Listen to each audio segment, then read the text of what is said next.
Good evening, and welcome back to another night through mythology.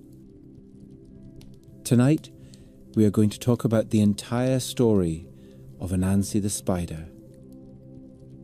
Anansi is not strong, he is not big, but he is clever, and that has always been enough. His web stretches from the old villages of the Akan people all the way to islands across the sea, and every time someone whispers his name, another strand of that web lights up in the dark. As always, I would like to know where in the world you are listening from and what time it is for you. If you like these stories, please like the video, subscribe, and maybe leave a little comment to hype it up. It is the easiest way to support us. Now close your eyes if you want, get comfortable, and let us begin.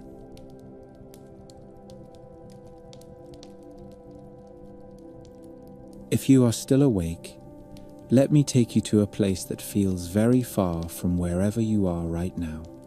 We are going to the forests and red earth of southern Ghana, to the land of the Akan people, and to one of their proud kingdoms, the Ashanti. The night there does not fall the way it does in a city with streetlights and screens. It comes down like a curtain of velvet, fast and complete. One moment the sky is bruised purple above the trees, and then suddenly it is deep and black, full of stars that look close enough to touch. You can hear the soft chirp of insects in the grass, the slow call of frogs near water, the low talk of people winding down from the day.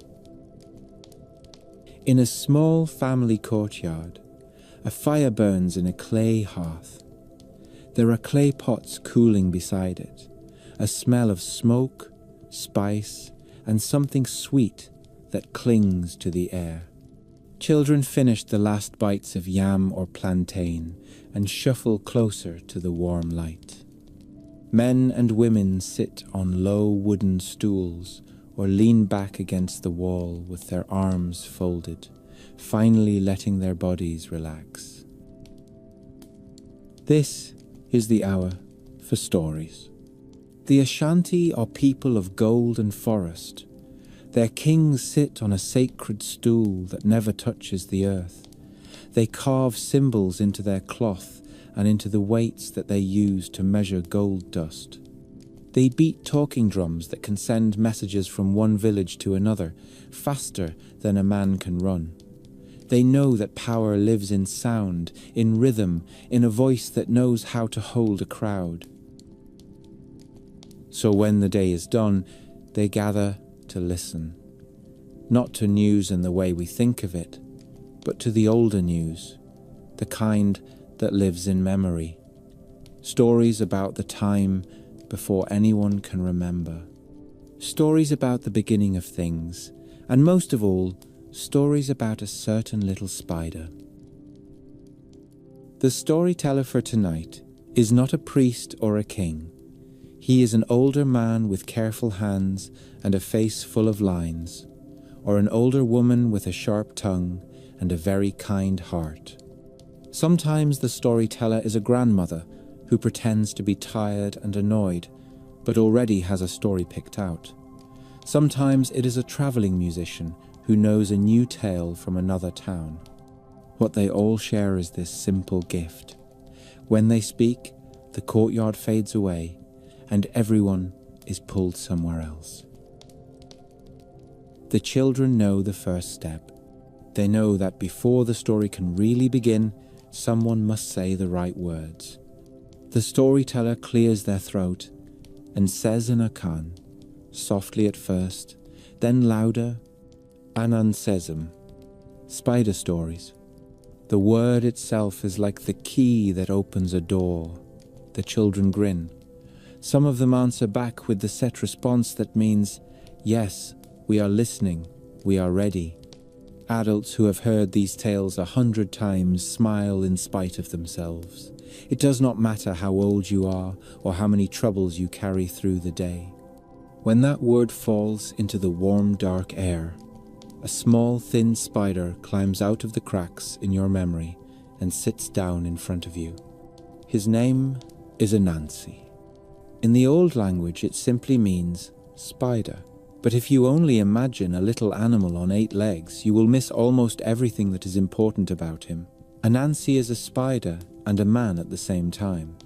He can be a fat, ordinary spider hanging in his web, or he can be a small man with clever hands and thin arms and a round stomach.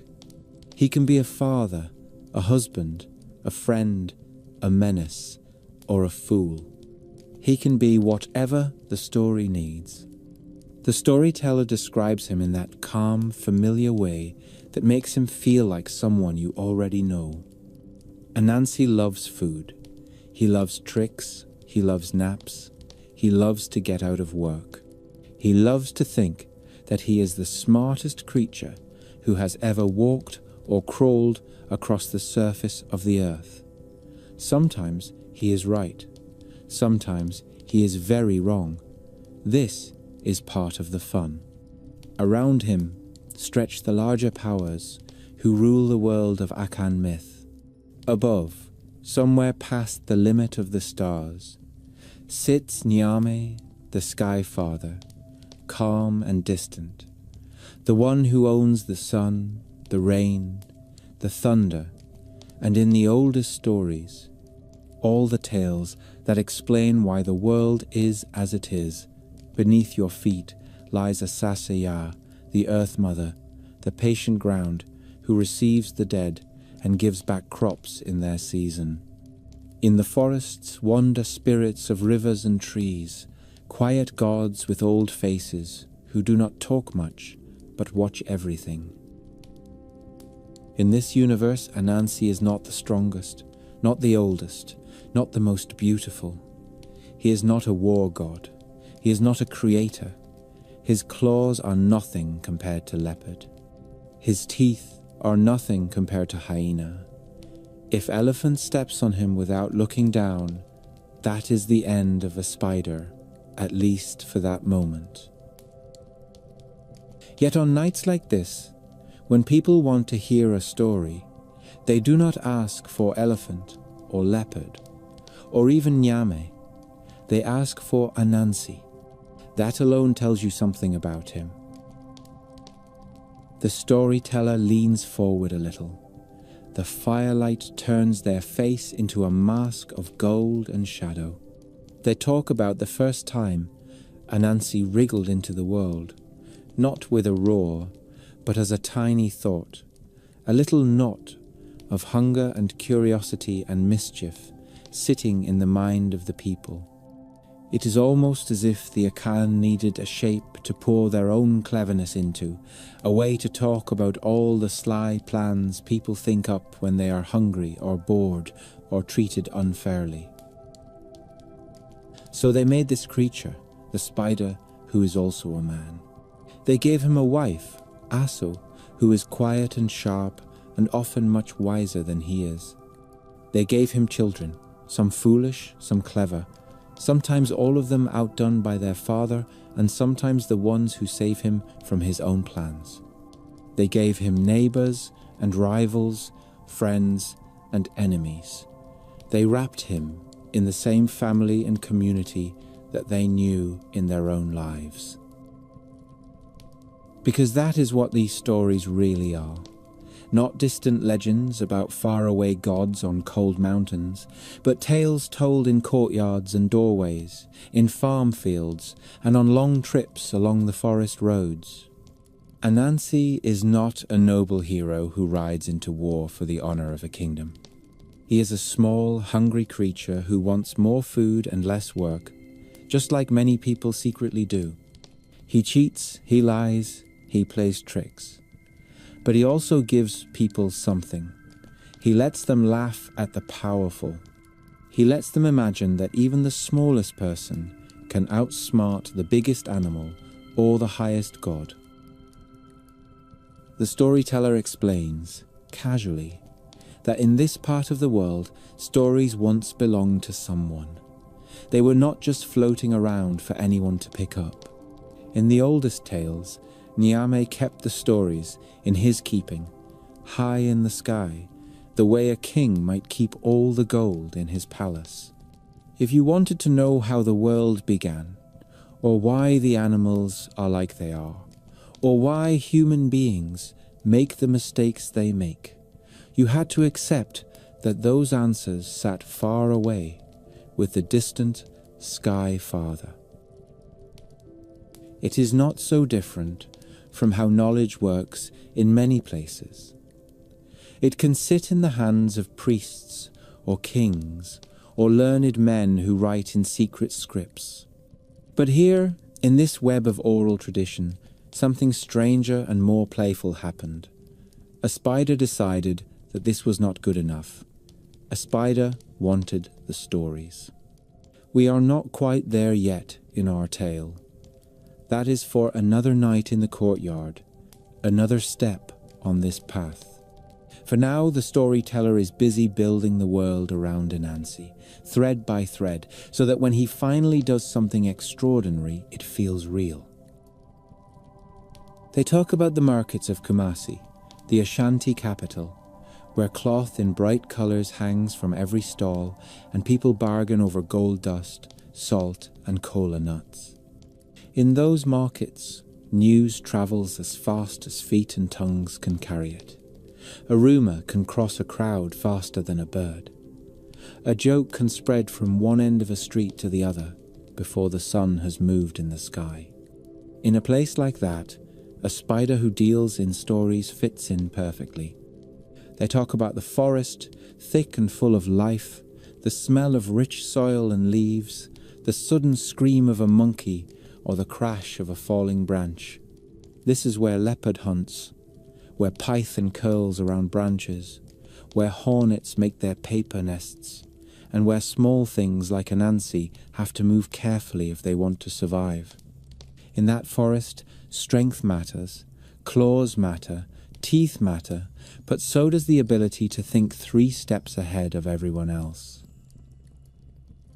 They talk about how children learn these stories not from books but from voices.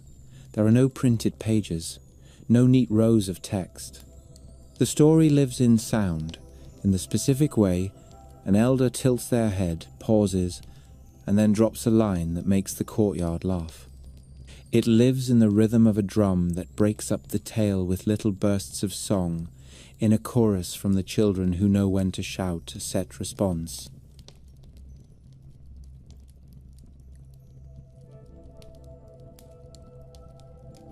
In the beginning, before any courtyard belonged to the evening voice of a village elder, the stories were quiet. They lived high above the world in the keeping of Niame, the Sky Father. They rested in his great house of light, locked inside smooth, shining containers that no human hand had ever touched.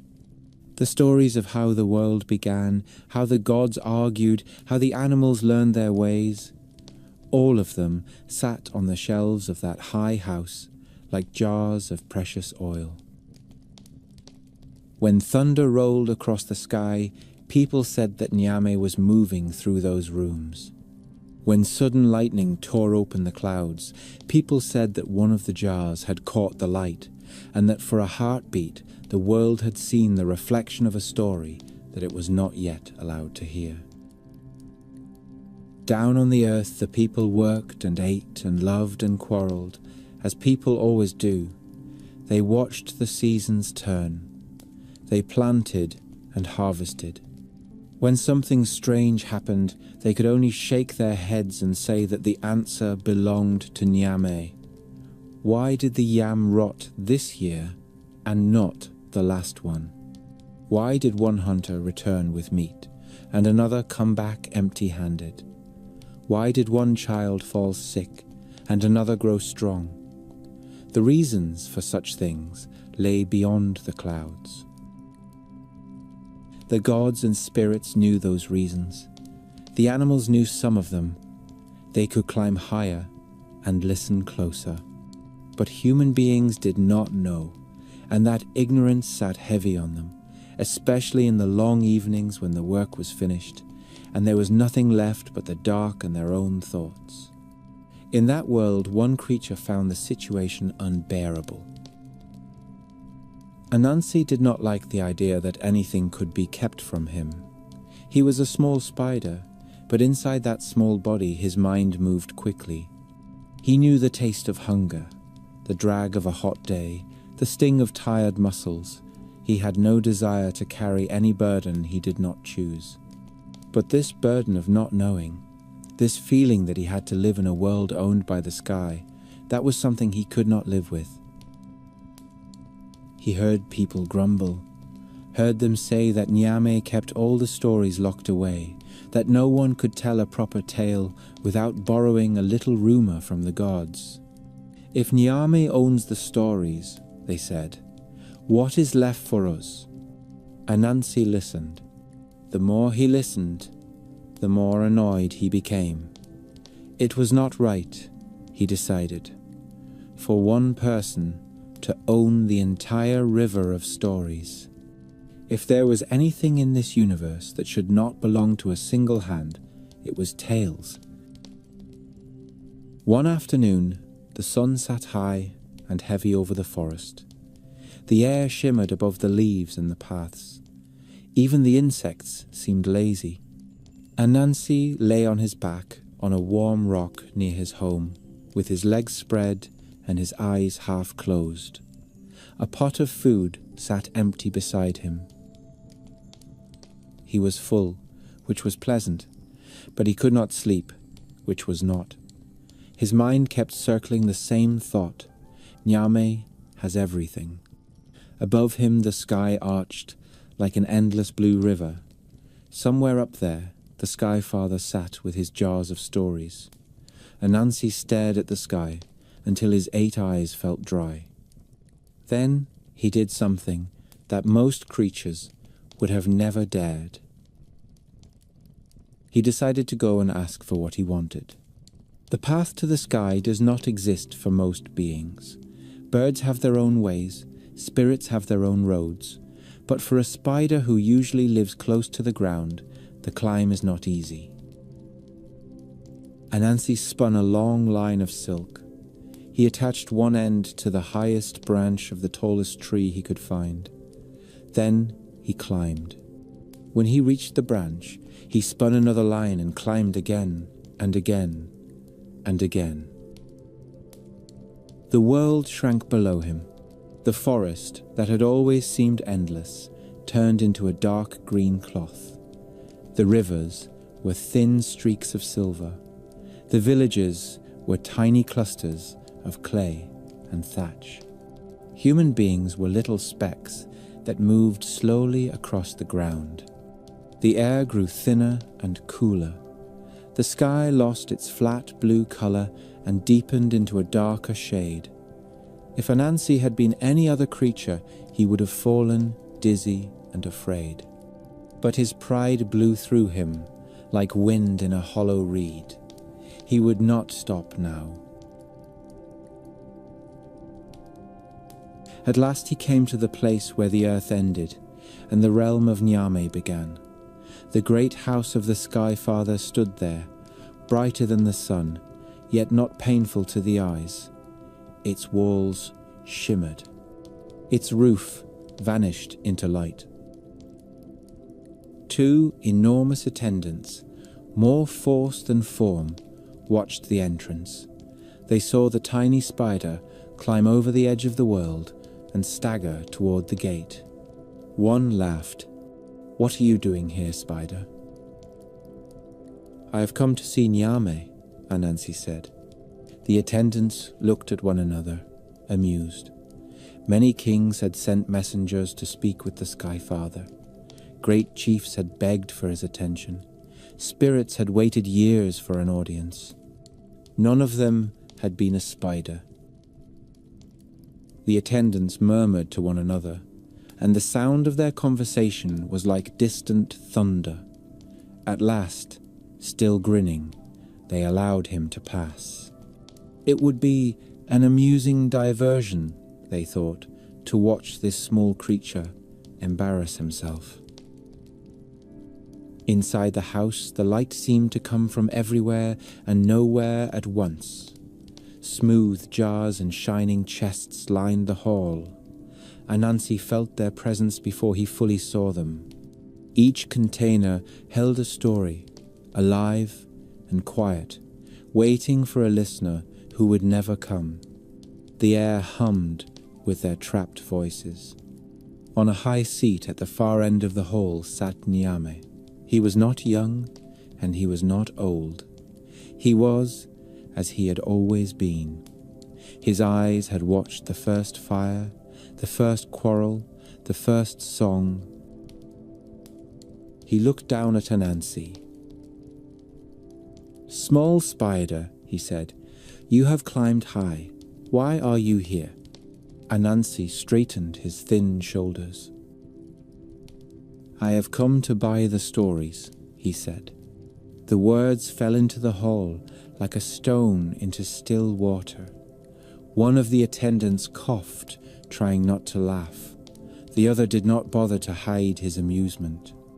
Nyame raised one eyebrow. "You want to buy my stories?" "Yes," Anansi said. "All of them. All of them. What will you pay?" Anansi hesitated for only a moment. He had not thought about that. He did not own gold or cattle or fine cloth. He had no army. He did not even have a respectable house to offer as collateral. "I will pay what you ask," he said. Nyame studied him. The Sky Father was not cruel for the pleasure of it, but he had known many creatures who thought themselves bold. They usually broke like dry sticks when tested. He thought of the jars of stories on their shelves. He thought of the people below, restless and full of questions. He thought of the little spider who had somehow climbed to his door. "Very well," Nyame said. "Let us see what you are made of." He named his price. "Bring me Onini the python," he said. "Bring me Ozebo the leopard with terrible teeth. Bring me Amoboro, the hornets, who sting like hot ash on the skin. And bring me Emosha, the forest fairy, who vanishes whenever she is seen." He leaned back on his seat. "Bring all of them to me alive. Do this, and the stories will be yours." The attendant smiled in open delight. This was better than a joke. It was an impossible task. One could perhaps be captured by accident, but all four, that was work fit for a god of war, not a spider with a round belly. Anansi bowed low to hide his sudden fear.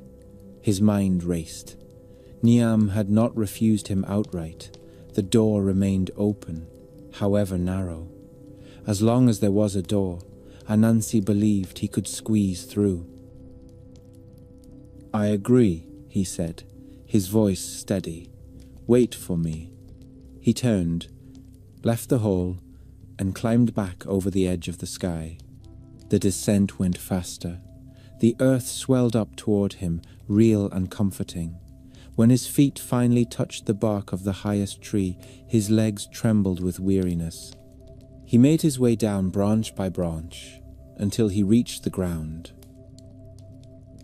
At home he found Aso, his wife, sitting with her hands busy over some small task. A pot simmered nearby. The smell of food wrapped around him like a gentle hand. "You look as if you have tried to fight the sun," she said, without looking up. "Niame gave me a task," Anansi said. "Of course he did," Aso answered. "You went to his house. Did you expect him to offer you palm wine and a nap? Tell me." Anansi told her everything. How he had climbed, how Nyame had listened, how the Sky Father had named the price for the stories. Onini, the python, Ozebo, the leopard, Amoboro, the hornets, Mamosha, the fairy. Aso listened in silence. her fingers never stopping their work. When he finished, she sat still for a moment. Then she nodded. "It is possible," she said. Anansi stared at her. "Possible?" "Yes. If you listen to me." Anansi puffed himself up. "I am the clever one," he began. "You are clever enough to get yourself into this," she said. "Now let me get you out. Sit down, eat. We will plan." He obeyed. Even Anansi knew that his wife had a mind as sharp as a new blade. They began with Onini, the python. Onini was long and strong. His body could wrap around a tree and squeeze until the bark cracked. He lived near the river, where he slipped through the water like a dark thought under a calm face. He was proud of his size. He believed no one could doubt his strength. Aso knew this. "You will use his pride," she said. "Take a long straight branch. Go to Onini and quarrel with yourself in a loud voice. Pretend that you and your wife cannot agree about his length. Ask him to prove you wrong." Anansi grinned, already pleased with the shape of the trick. The next morning he cut a branch as long as he could carry. He walked to the river, muttering loudly. "I say he is longer," he grumbled. "You never listen," he answered himself, in a higher voice. "I say the branch is longer." He kept this up until Onini lifted his head from the reeds, annoyed. "Who are you arguing about?" the python asked.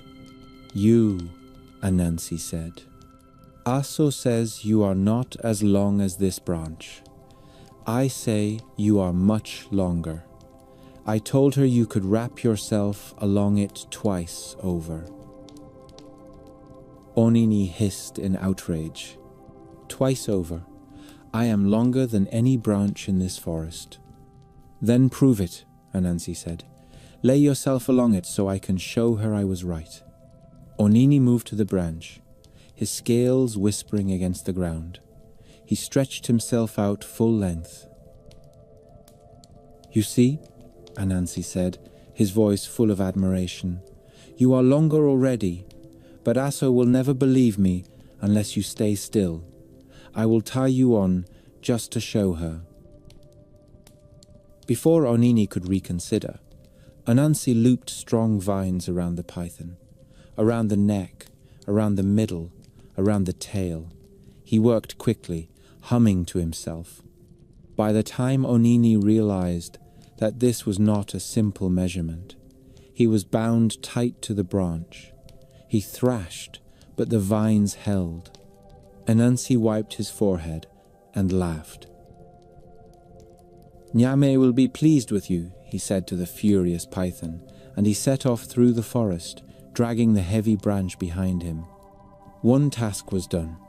He went home and dropped the branch in front of his house. Aso watched from the doorway, hiding her satisfaction. "You see," she said softly, "pride is heavy. It makes even the strongest creature easy to carry." Next came Osebo the leopard. Osebo was the terror of the forest paths. His body moved like a shadow under the leaves. His teeth were white stones in a dark mouth. His claws could rake bark from a tree in a single swipe. Every animal feared to meet him alone. Aso advised a different approach. "You cannot outrun him," she said. "You cannot fight him, so let him use his own legs to catch himself. Dig a deep pit on the path he walks. Cover it with thin sticks and leaves. Make it look as if the earth is safe and firm. Then wait." Anansi dug. His small arms ached, but he was stubborn. At last, the pit was deep enough. He covered it as Aso suggested, carefully layering branches and leaves until no one could see the emptiness beneath. Then he withdrew to watch from a safe place.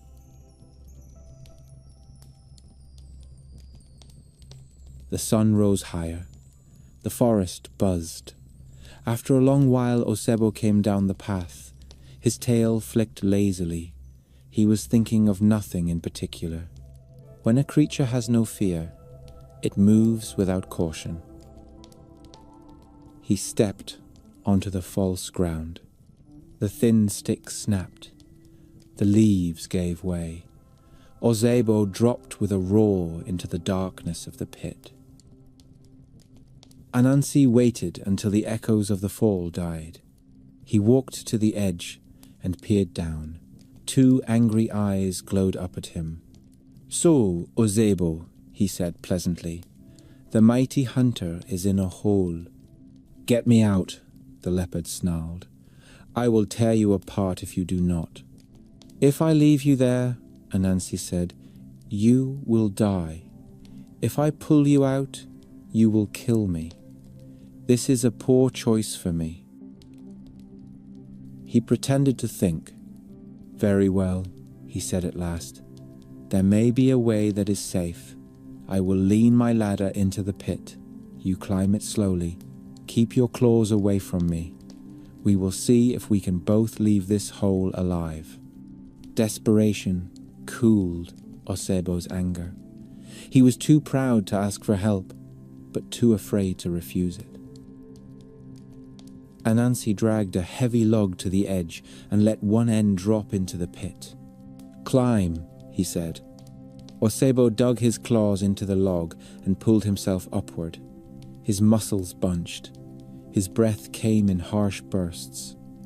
As he climbed, Anansi tied a vine around the upper end of the log and fixed the other end to a tree. When Osebo reached the lip of the pit and lunged forward, Anansi leaped aside and pulled the vine tight. The log swung sideways. Osebo lost his balance. In another moment he was tangled in a loop of rope and log, hanging helplessly from the tree like a sack of yams on market day. Anansi laughed, breathless from his own daring. "You look well up there," he said. "Nyame will like you." He left Osebo to twist and snarl, while he fetched another length of vine. With much effort, he dragged the hanging leopard along, branch by branch, toward his home. 2 tasks were done. The third was Mamoboro, the hornets.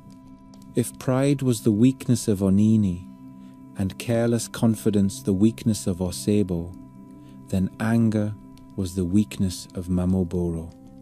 They stung at the slightest insult. They burned the skin until it swelled. Many creatures avoided their nests and their temper. This time, Anansi needed more than his own hands. He needed water, leaves, and a little acting. Aso instructed him to fill a gourd with water and carry a large leaf for shade. "Go to the tree where they nest," she said. "Pretend that rain is coming. Call out that the rain is heavy and that their nest will be ruined. Offer them shelter in your gourd. They will crowd in, thinking themselves safe."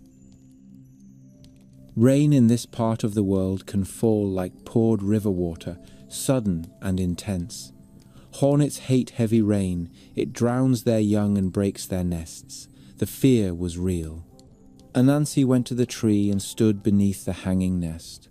He poured a little water over his head and shoulders and shook himself as if caught in a storm. "What a terrible rain!" he cried. "The sky is breaking. The water will wash this nest away."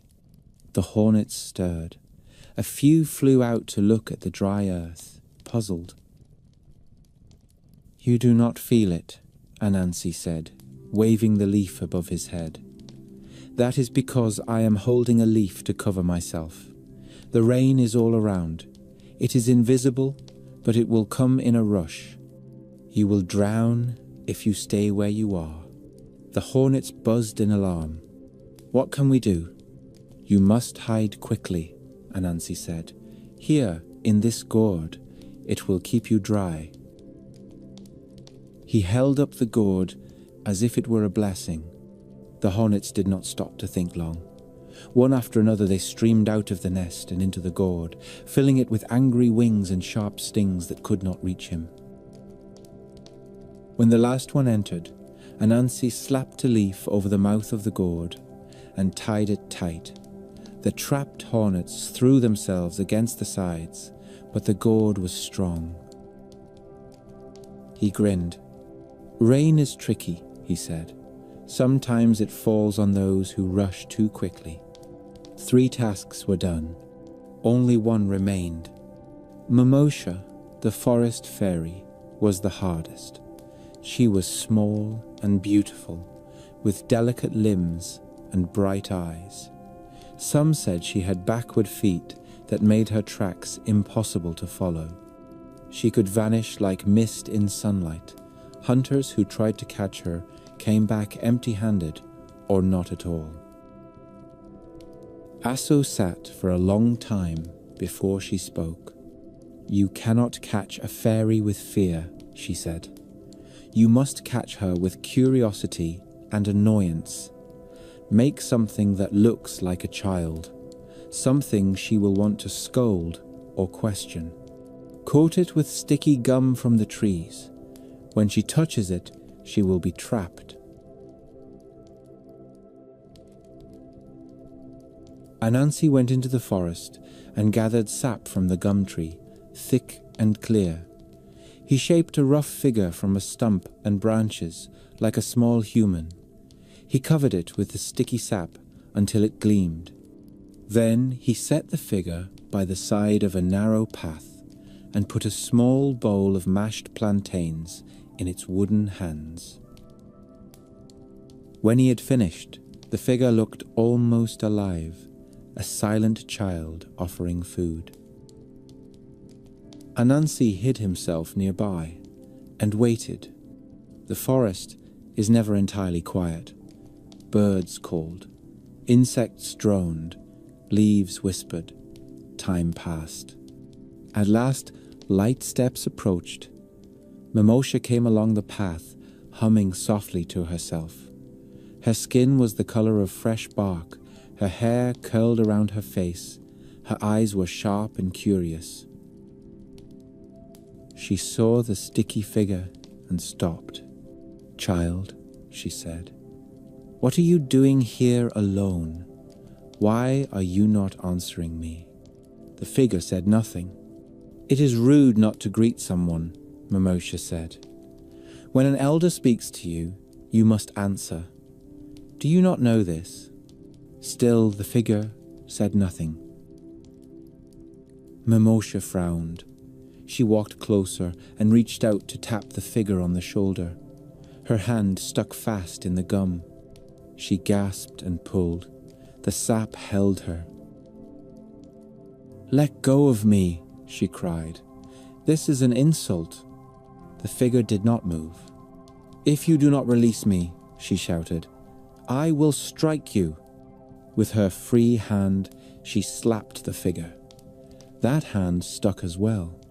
In her fury, she kicked. Her foot became trapped in the sticky gum. Soon Mimosha was fixed to the wooden figure, arms and leg and body all glued in place. She thrashed and cursed and threatened, but nothing she did could free her.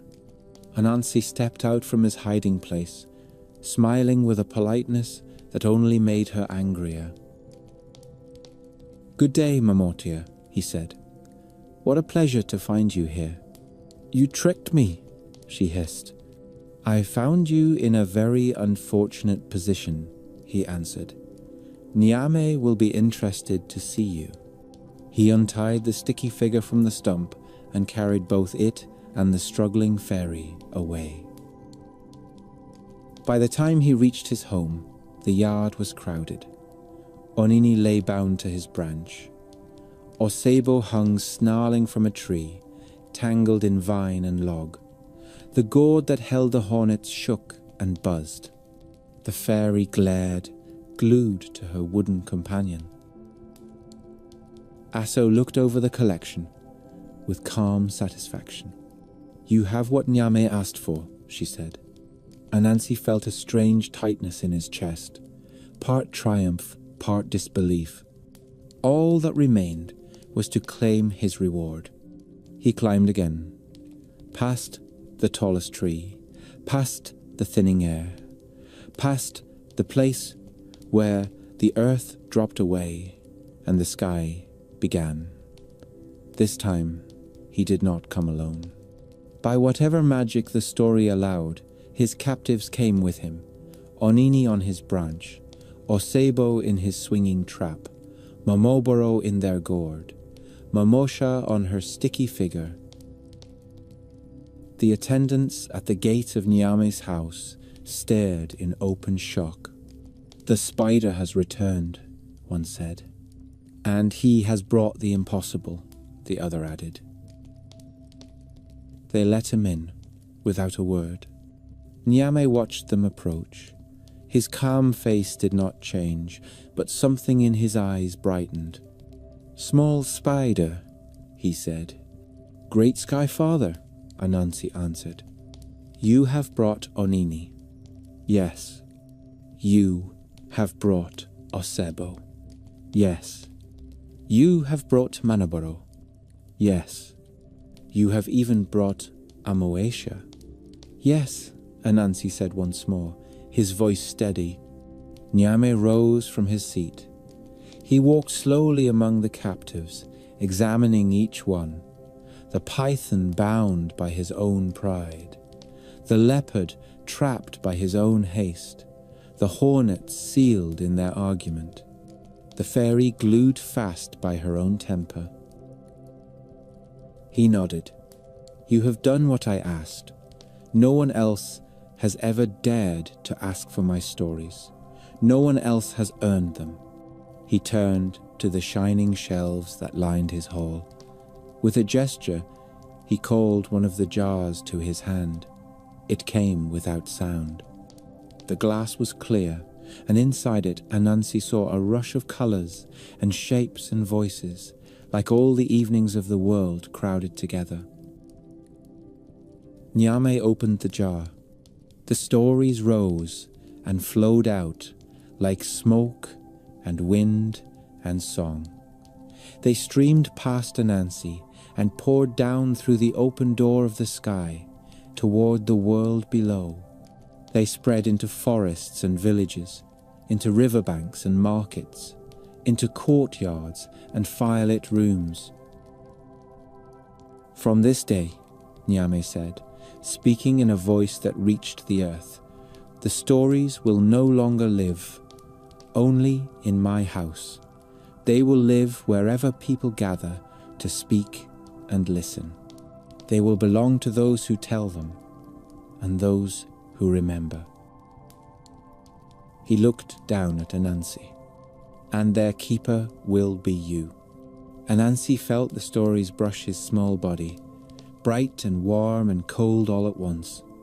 They settled into his web, into his mind, into the countless thin lines he had spun between his own house and every other place in the world. He bowed, his heart full. "Thank you, Sky Father," he said. Nyame smiled. "Be careful what you do with them," he said. "Stories are sharper than claws, heavier than gold, and trickier than any spider." Anansi climbed back down to the world, carrying no jars, no chests, no heavy treasure that would slow his feet. All he carried were words and the right to shape them. It was enough. From then on, when night came and people gathered to listen, they no longer had to imagine distant jars in a distant hall. The stories walked among them. They slipped from mouth to mouth, from elder to child, from village to village, and always, somewhere in the pattern, there was a small spider, watching and smiling. The stories belonged to Anansi now. That was the agreement. They had poured out of the sky house of Nyame and spread over the earth like a warm rain, slipping into every place where people sat together without rushing. The new owners were not kings or priests, but anyone who could remember a line and pass it on. Old women with sharp tongues, young men who liked to perform, children who listened until the words settled in their bones and then tried them out in their own voices. At the center of this invisible network sat a spider. Anansi took his title seriously, at least in the way he understood seriousness. He was the keeper of stories, which in his mind meant that he was important, and if he was important, then surely the world owed him something extra. Better food, better naps, better respect. He had always believed that, but now he had a reason to believe it. In the villages of the Akan people, wisdom was not a single shining thing that sat in one place. It lived in proverbs and in the way elders watched the world. It lived in the knowledge of when to plant and when to harvest. It lived in the memory of which ancestor had made which mistake and how the family had survived it. People said that wisdom was like a gourd of palm wine carried through a crowd at a festival. Everyone tried to sip from it, and no one could claim that they had drained it dry. Anansi listened to these sayings and grew uneasy. He had climbed to the sky, captured creatures that others feared to touch, and won the stories themselves. Surely that meant that wisdom should also be his. How could he be the keeper of stories, if the clever meaning inside them was scattered among so many heads and hearts? He began to think about a pot. The idea came to him on a hot day when the air in the forest was thick and still. He sat outside his house, resting in the shade of a tree whose roots twisted like the fingers of an old man. Asso worked nearby, grinding grain. Her arms moved in a steady rhythm. Anansi watched her for a while, then watched a line of ants carry a crumb of food away, then watched a bird hop from branch to branch. Every living thing around him was busy. He did not like the feeling. Once, before Nyame had granted him the stories, he had grown used to the idea that he was small and could accept whatever the world gave him. Now that he had tasted the importance of being keeper, he found simple days harder to bear. If everyone has some wisdom, he thought, then everyone thinks they can argue with me. That is not a pleasant way to live. He wanted quiet.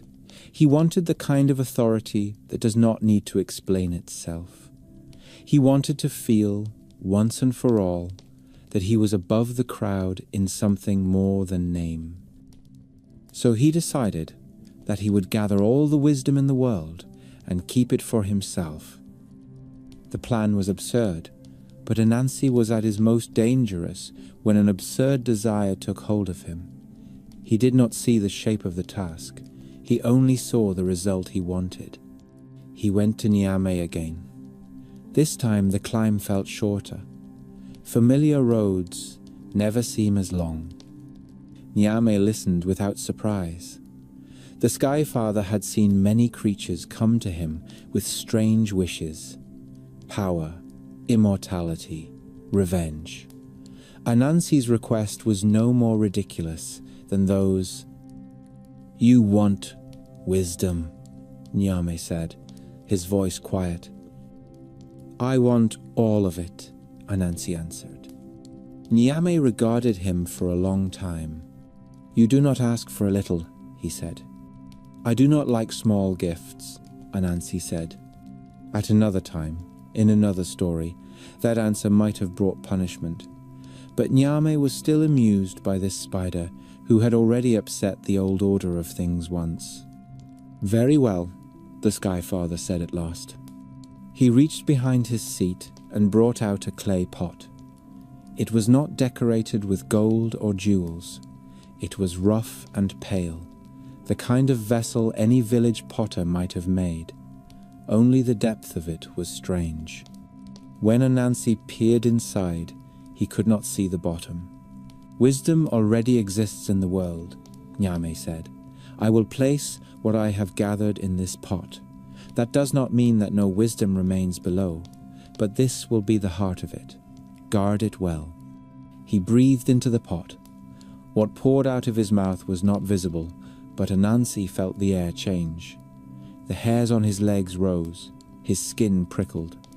A faint sound came from the depths of the vessel, like many voices speaking at once in a language he could almost understand. Nyame set the pot in front of him. "Now you have what you asked for," he said. It was heavier than it looked. Anansi could hardly lift it. The irony did not trouble him. Weight was a problem for his future self to solve.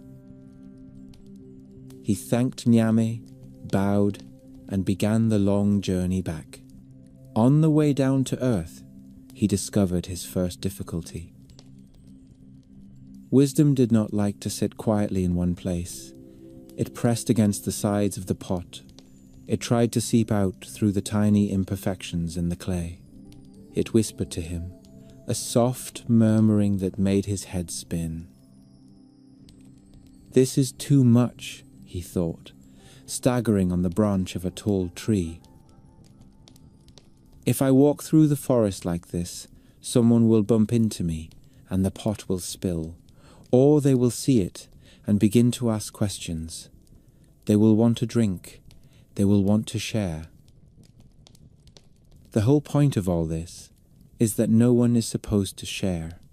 He thought of his neighbors, hunters, farmers, traders, stubborn people with their own ideas about the world.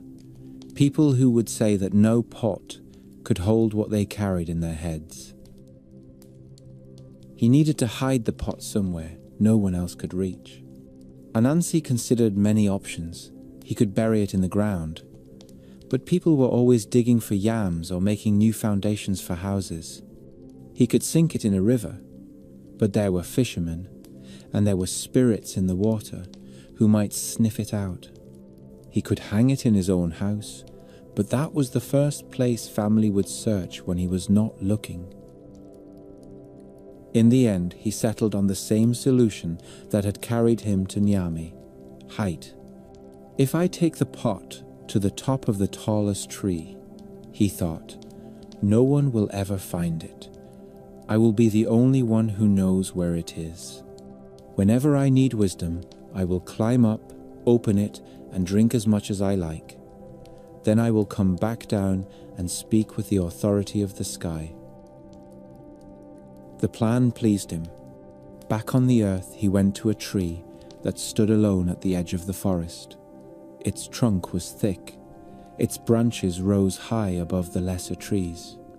Birds nested in its top branches where no ordinary climber could disturb them. Perfect, Anansi thought. He set the pot on the ground and examined it. The pot did not examine him. It simply hummed with the weight of its contents, as if the wisdom inside was impatient. "If I carry you in my hands," he told it, "I will not be able to climb. I will need my legs for that." He considered. His gaze fell on a coil of vine lying nearby. An idea slid into place. Anansi tied one end of the vine around the neck of the pot. Then he tied the other end around his own stomach, so that the pot hung in front of him like a swollen belly. "This will work," he said aloud. "My hands will be free for climbing. The pot will come with me." He began to climb. The first few steps were simple enough. His legs knew how to grip bark and push against the rough trunk. The pot swung a little, bumping against the tree. As he climbed higher, the trunk grew narrower and the wind more insistent. The pot banged against him with every movement. It scraped against the bark, sending a thin whine through the air. Anansi gritted his teeth and climbed faster. The higher he went, the more the pot swayed. It knocked his knees. It smashed into his chest. At one point, it slipped sideways and almost pulled him off the tree entirely. He clung to the trunk, panting, the vine cutting into his middle. "This is harder than I thought," he muttered. From the ground his son watched. In some versions of this story, it is a son. In others, it is a daughter. In all of them, the child is present, small and mostly ignored, until the moment when their voice slices through the scene like a blade that no one expected. The child had seen Anansi return with the pot. They had seen him tie it around his stomach. They had watched him begin his clumsy ascent. A child who had grown up in a household ruled by a spider like Anansi learned early to watch and to think. Now the child stood with hands on hips, squinting up at the ridiculous sight of their father thrashing against the bark. Leaves fluttered around him. Bits of loose bark rained down. The pot swung in wild arcs. "Father," the child called, "what are you doing?" Anansi did not appreciate the interruption. "I am taking something important to a safe place," he snapped. "Go away." "You look foolish," the child said. Anansi ignored the remark. He tried to climb again. The pot slammed into the tree. His foot slipped. His legs scrambled for purchase. "Father," the child called again, louder this time. "What is it?" Anansi shouted. "If you tied the pot behind you," the child said, "it would not bang into the tree while you climb. It would rest against your back. Your legs would be free. It would be easier." The words hung in the air. Anansi froze. He clung to the trunk and considered what he had just heard. The solution was so obvious that once he understood it, he could not believe that it had not occurred to him. All this time, he thought slowly, wisdom has been in this pot, and yet the simple thought I needed came from my child standing on the ground. Heat rose to his face. He did not like this feeling. It was worse than the physical discomfort of the climb. It was embarrassment, raw and sharp. "If I have all the wisdom in this pot," he told himself, "then no one else should be able to think of anything useful." It was the sort of conclusion only a proud mind could reach. Anger flared, not at himself, though he deserved it, but at the vessel that had exposed his foolishness. "If even with this pot I am not the only one with good ideas," he thought, "then what is the point of carrying it? It is heavy, it is clumsy, it will never let me rest." His frustration boiled over. In one sharp movement, he pulled at the vine. The knot slipped, the pot dropped. For a heartbeat, it hung in the air, turning slowly. Sunlight flashed on the smooth clay. Then it struck a root at the base of the tree and shattered. There was almost no sound of breaking. Instead, there was a rush. Wisdom that had been pressed into a small space burst out, eager to stretch itself. It spread over the ground, like invisible smoke, and then rose, curling and twisting. It broke into countless thin streams and flew outward. It settled on leaves and roofs. It drifted into houses and fields. It slipped into mouths as people spoke, and into ears as they listened. Far away, a woman stood in her garden, and suddenly understood why her crops had failed the previous season. A young man sitting with his friends realized that he had been unfair to his brother. An elder who thought he knew everything remembered a mistake he had tried to forget, and saw it in a new light. Even strangers who had never seen Anansi or heard Nyame's name felt something subtle loosen and shift in their thoughts. Anansi hung on the tree and watched, stunned. The child at the foot of the tree watched too, eyes wide. When the last faint trace of the rush had gone, there was nothing left on the ground but pieces of clay and a thin, dark stain where the pot had broken. Anansi climbed down slowly. His legs felt weak. The child said nothing. There was nothing safe to say. At last Anansi bent, picked up a shard of the pot and turned it in his hands. It was ordinary clay. Without Nyama's breath, it was only a fragment of broken work. "So this is how it is," he said under his breath. He had wanted all the wisdom in the world. Instead, by his own act, he had thrown what there had been into the air and let it fall wherever it chose. There is a quiet moral in this that the Akan have long understood. No one owns wisdom. No one has all of it. A person may be clever and still make a foolish mistake. A child may see what a parent does not. A poor farmer may grasp a truth that a rich chief misses entirely. Anansi understood some of this, but not all. He felt mostly cheated. He trudged home. Aso listened to his account with a face that gave very little away. "So," she said when he had finished, "you have lost the pot. The wisdom is everywhere now," he said. She nodded. "That seems better to me," she said. "Better?" Anansi repeated. "You wanted to be the only one who knew," she said.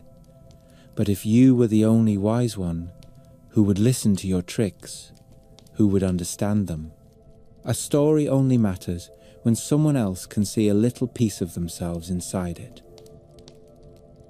He did not answer. She had a way of turning events into lessons that irritated him almost as much as his child's suggestion had. He left the house and walked into the village. The day had moved on. People were busy as always, but he could not shake the sense that something in the air had changed. At a well he watched two neighbours talk about a boundary dispute. Their voices rose, but then one of them paused, frowned, and suggested a compromise that was more generous than anything Anansi would have expected from him. At a courtyard he saw a group of children invent a new game out of nothing but stones and lines scratched in the dust. Their rules were complicated, unfair, and then suddenly adjusted in a way that made them better. Everywhere he looked, there were small acts of thinking that had nothing to do with him. It was not a comfortable sight. The stories, however, loved it. They lived in the newly enriched minds of the people and grew sharper. Proverbs developed more layers. Old tales picked up new twists. Young storytellers added their own observations to inherited plots. The invisible network that connected all of this thickened. Anansi remained its keeper. No one could take that from him. His name stayed inside the phrase for a story itself. Anansesm, spider stories. The pot was gone, but the title remained. Still, the memory of his climb and his fall clung to him. It did not stop him from trying other schemes. If anything, the sting of failure pushed him into more desperate plans. He had not become a different creature. He was still a spider with a round stomach and a restless mind. He still loved food. One evening, some time after the pot of wisdom had shattered, Anansi sat behind his house and thought about dinner. His own cooking was poor. His hands were better suited for tying knots than stirring pots. Aso could cook, but she was in no mood to indulge him. He had not been pleasant company since the disaster, and she saw no reason to reward sulking. In the village there were several households where the cooks were known for their skill. One woman made stews so rich that the smell alone seemed to feed a passerby. Another was famous for roasting meat until it fell apart at a touch. A third had a way with fish and peppers that drew people from the neighboring settlement whenever she lit her fire. Anansi wanted all of these meals. A sensible being might have chosen one house to visit. They might have brought a small gift, offered help, and been invited to share. Anansi preferred a grander approach. He went from house to house in the late afternoon with a polite smile on his face, praising each cook in turn. "I am on my way to the next village," he said, "and I will be passing by your house again when the sun is going down. If you are cooking, and if you have even a little extra, please do not forget your friend Anansi." He said this to each of them, and to several others for good measure. By the time he returned home, he was dreaming of a feast. There was, of course, the problem of time. The cooks would not all finish their meals at once. He could not be in several courtyards at the same moment. His legs were quick, but not that quick. He solved this as he solved most problems, with a tangle of rope and a refusal to think too long about what could go wrong. He found 4 strong cords. He tied one around each of his back legs, then ran them out in different directions along the ground, each one leading toward the house of a cook he had visited. At the far end of each cord, he tied a simple loop that could be pulled like a bell rope. When he was done, he sat in the middle, with his legs spread, the cords stretched out, feeling very pleased with himself. "This is perfect," he thought. "When the food is ready, they will pull. I will be pulled as well, straight to the meal. I will not even have to walk. No chance to be late. No chance to miss a dish." He leaned back and waited. The evening settled around him. The smell of cooking drifted on the air.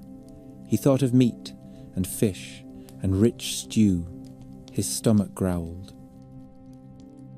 Far away, one of the cooks lifted the lid of her pot, tasted, and nodded. "Perfect," she said. She went to her doorway and saw the cord that Anansi had laid. Smiling, she pulled on it. Anansi felt the tug at one leg. His body slid across the ground. The cord tightened. He grinned. At that moment, another pot boiled to readiness in another house. A second cook pulled her cord. Anansi felt a second sharp pull in the opposite direction. His smile faltered. Then a third cook decided her fish was done. She pulled. Then a fourth. 4 cords tightened at once, each one urging his body toward a different field, a different courtyard, a different smell of food. Anansi cried out. The cords bit into his legs. His body flattened against the pull. He could not move in any direction. The ropes dragged him a little this way, a little that way, then settled into a painful equilibrium in which he was stretched and pinned. He shouted for them to stop, but his voice did not carry that far. Each cook only knew that she had pulled on her cord and no hungry visitor had appeared. She shrugged and turned back to her pot. Anansi lay in the dust as the sun set. His legs, pulled long and thin, trembled. His stomach, which had already been thinking of a feast, clenched in protest. The cords did not break. By the time the night had grown fully dark, the food was gone.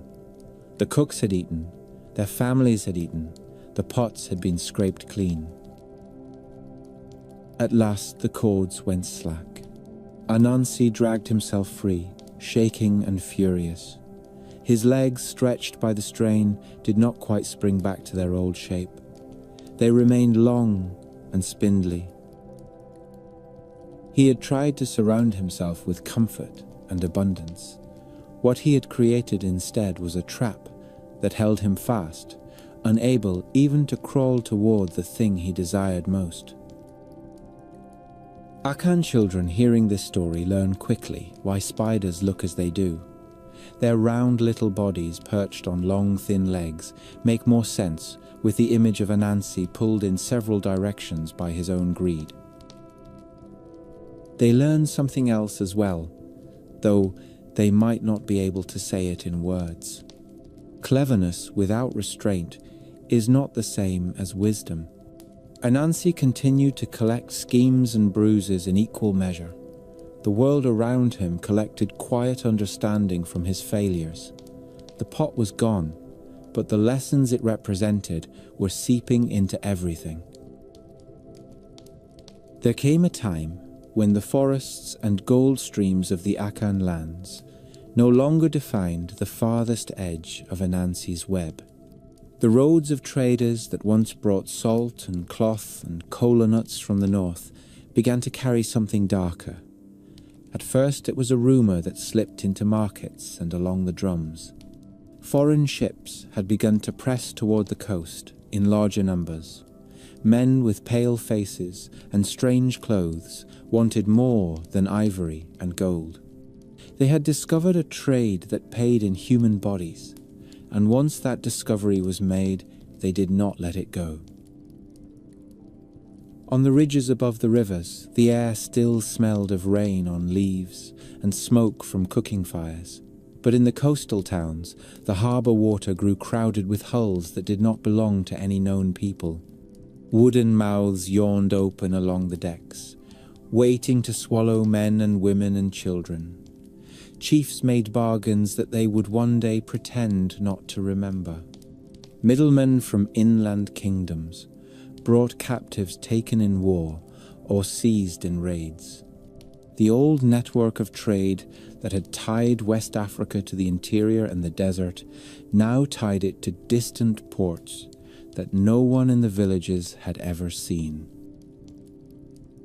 In that world, Anansi was not a distant symbol carved into stone or painted onto temple walls. He was a habit of thought and a pattern of story that could slip into any mouth. When a hunter sat by his small farm and talked about how he had tricked a stubborn goat, he used words and gestures shaped by Anansi tales. When a woman soothed a restless child with a story about a clever small creature who outwitted a dangerous one, she was drawing on the same web, whether she said the name Anansi aloud or not. He lived in comparisons and proverbs and the quick sideways joke that made a cruel thing a little easier to bear.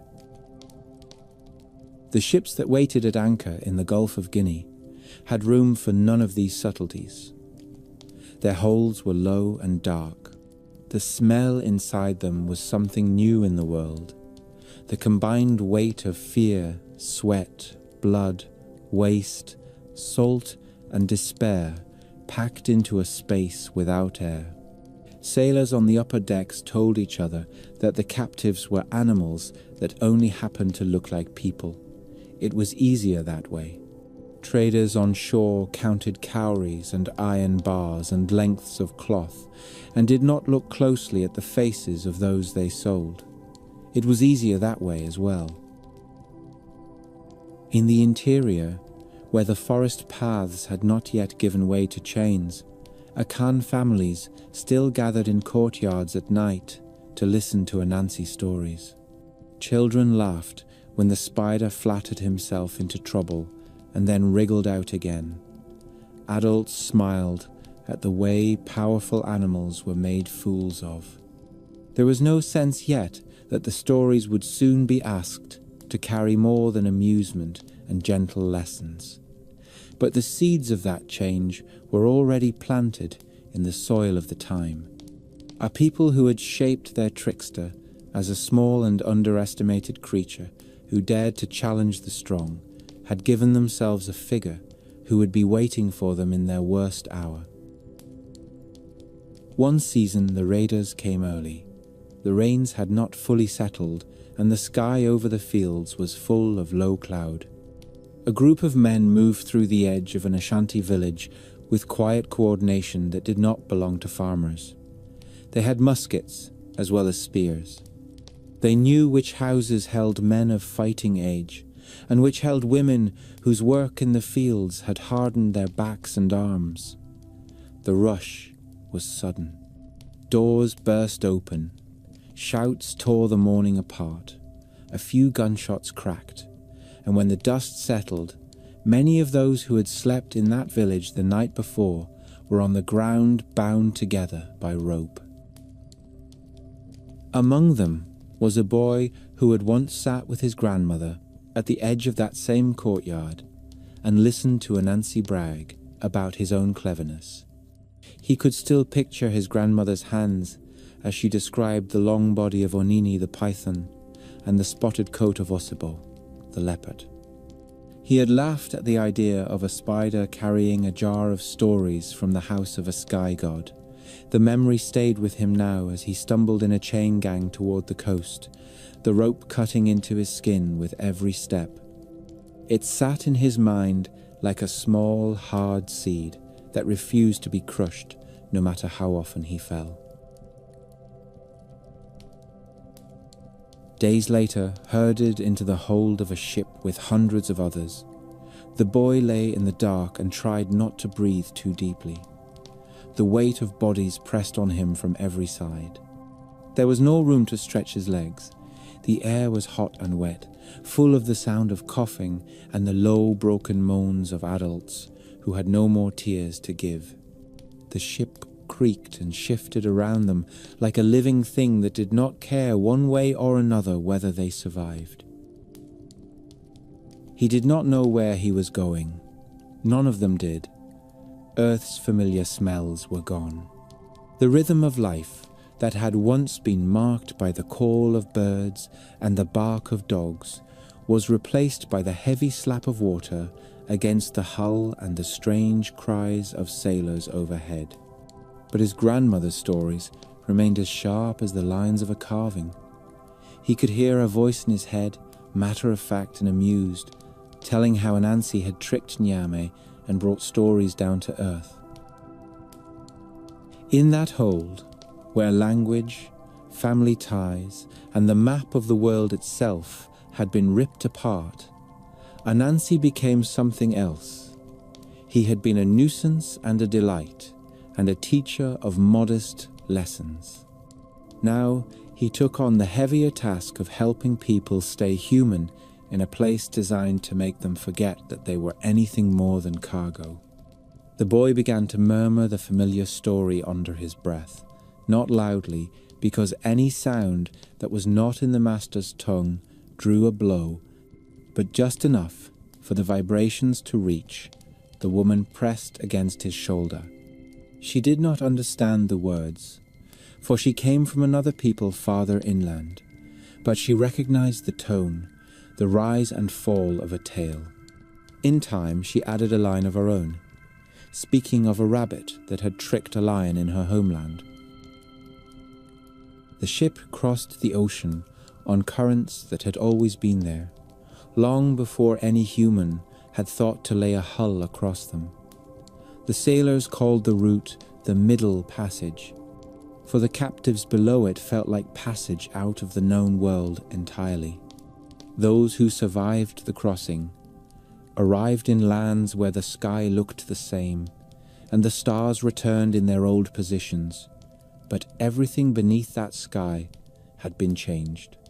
Forests gave way to cane fields and plantations. The smell of smoke was overlaid by the sickly sweet scent of sugar in fermentation. The night sounds were different.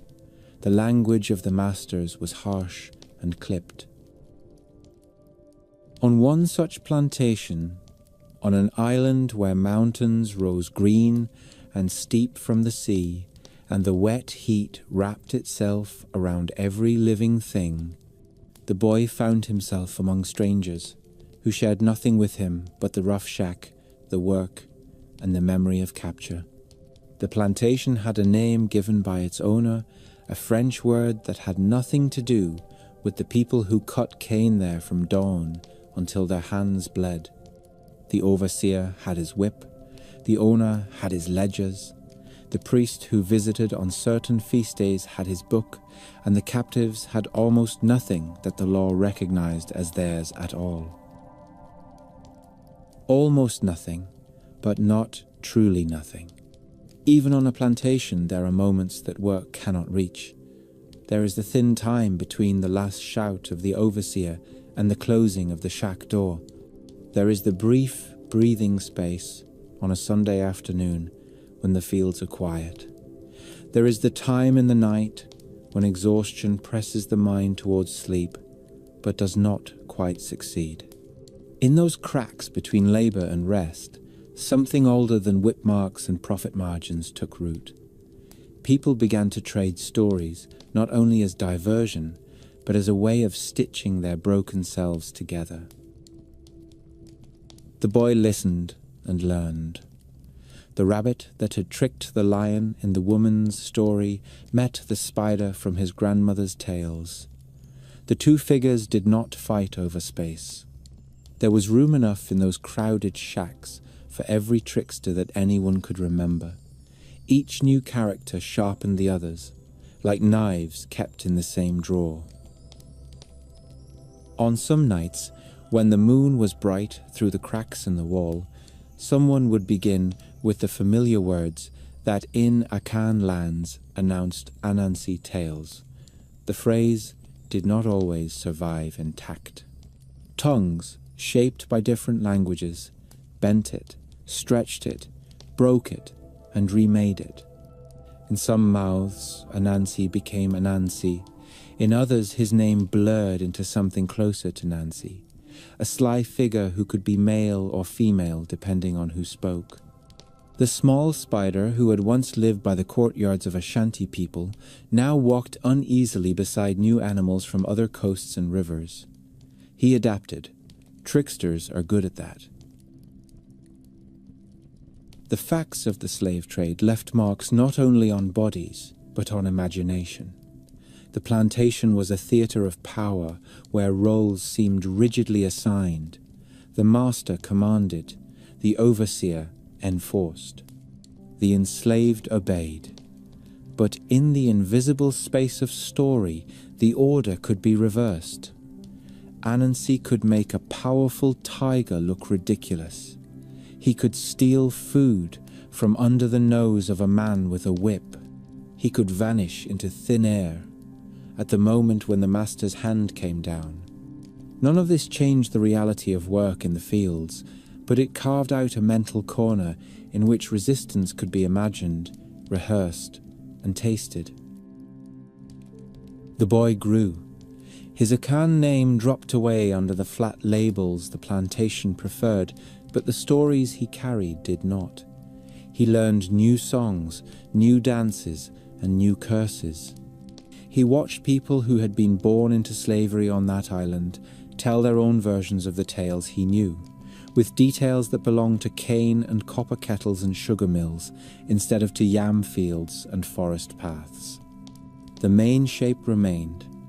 A small person or creature who had nothing but a quick mind faced a larger creature or a cruel owner and found a way to twist the situation.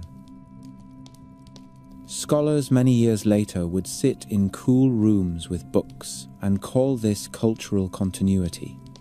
They would trace plot lines from Ashanti villages to Jamaican hillsides and Surinamese riverbanks and the cabins of the southern United States. They would note how the structure of an Anansi tale was often call and response, how a storyteller invited listeners into the pattern with repeated phrases, how the trickster's success or failure almost always taught a lesson about pride, greed, or impatience. They would point out that similar figures existed in other West African traditions, that Eshu in Yoruba myth or Legba in Fon belief shared certain traits with Anansi, even if their stories were different. They would observe that the Middle Passage did not carry only misery across the Atlantic. It also carried patterns of thought that remained stubbornly alive even under the crushing weight of slavery. For the people who lived those stories, none of these observations were written or spoken in the formal language of analysis. They were simply lived. A man standing at the edge of a cane field might remember a story about a clever spider and take a small risk, hiding a scrap of food for a friend who had been beaten too many times to work that day. A woman, clasping her child tightly as the overseer rode past, might think of the way Anansi had once made a fool of a fearsome beast and allow herself, if not a smile, then at least the shadow of one. These were minor gestures in the face of a massive and brutal system, but they meant everything to the people who made them. Anansi's role shifted.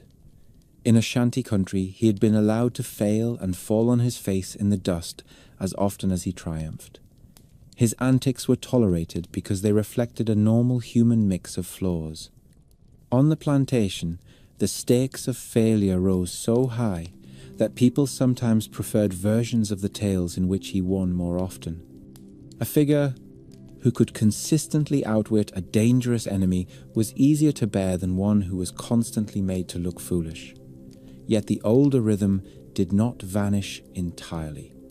There were still stories in which Anansi's greed or vanity punished him. Those narratives carried a different kind of instruction. In a world where one careless word could bring a whipping, the idea that reckless talk leads to pain was not theoretical. On islands where different African nations were thrown together, the trickster tales became a kind of common language. An Akan man might start a story with Anansi and a python, and a Wolof woman might interrupt to add a detail from her own tradition, and a Congolese child might finish the tale with an ending taken from a river spirit myth. The result was not pure Akan or pure anything else. It was something new that wore fragments of many old worlds, the way a scavenger bird wears feathers. Anansi's shape blurred at the edges, and yet remained recognizable. He was small, he was clever, he talked too much. He refused to accept the place that stronger creatures thought he should occupy. The European masters had their own stories of saints and devils and kings. They did not imagine that the voices under their rule held heroic figures of equal weight. When they saw slaves gathered at night, they assumed that the songs were mere noise or that the tales were childish nonsense. Some plantation laws even attempted to forbid drumming and large gatherings, recognizing in a clumsy way that these expressions carried a power that was not friendly to the plantation order. What those laws could not touch were the quiet conversations in which an old Anansi plot was mapped onto a new situation. A planned escape might be whispered about as if it was simply another story of how the spider intended to trick the leopard. The authorities heard only familiar names for animals they thought belonged in the jungle and paid no attention. Here and there, among missionaries who lived long enough in these communities to listen, someone noticed that the tales told at night had patterns that did not come from the Bible or from European folklore. A few wrote down what they could, stumbling over the sound of names they had never heard before and struggling to understand why a god or spirit would take the form of a spider. Their records, scattered in travel narratives and letters, would one day help scholars trace Anansi's path. But for every story captured in ink and paper, there were 1,000 that lived only in memory and breath, carrying within them lines that had travelled from West Africa without any help from official history.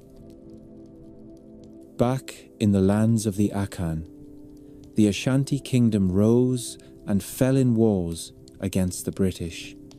The golden stool that symbolized their soul remained sacred, even as muskets and artillery made nonsense of older ideas about power. In villages that had not been emptied by slavers, children still gathered in courtyards to hear about Anansi's stupid greed and remarkable escapes. Time moved there with a different rhythm than in the plantations, but the web of story remained stretched between both worlds. Somewhere, a grandmother in Kumasi scolded an eager child who wanted to run ahead with the tale, and at that same hour, on a distant island, under a different moon, an old man whose back had bent under years of sugarcane lifted his hand for silence before delivering the punchline of what sounded suspiciously like the same plot. Through all of this, Anansi did what he had always done. He adapted to the expectations of his audience. In one place, he was a reminder not to be too hungry for things that did not belong to you. In another, he was a symbol of the stubborn refusal to accept the roles that a cruel world handed out. The container of his character remained small and trivial in appearance.